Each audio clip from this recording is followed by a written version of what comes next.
નમસ્કાર.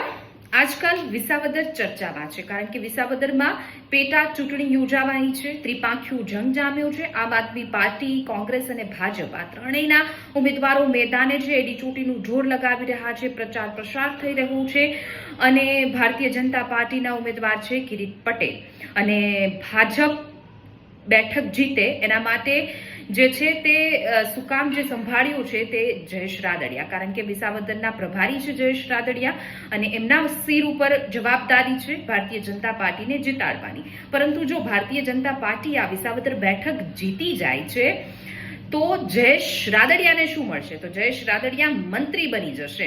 જી હા, આ હું નથી કહી રહી, પરંતુ ધારાસભ્ય બનવા માટે ઝંખી રહેલા ભારતીય જનતા પાર્ટીના ઉમેદવાર કિરીટ પટેલે ખુદ કહ્યું છે. શું કહ્યું છે આ વિડિયો સાંભળી લો. વિસાવદર અને ભેસાણની બજારમાં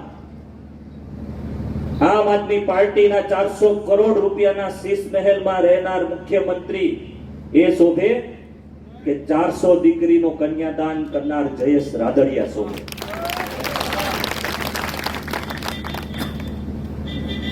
તે નિર્ણય કરવાનો સમય આવી.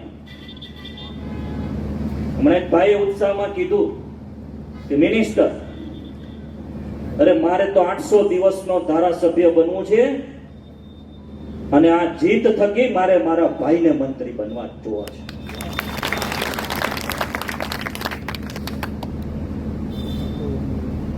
ખાલી 800 દિવસ તમે મને આપો,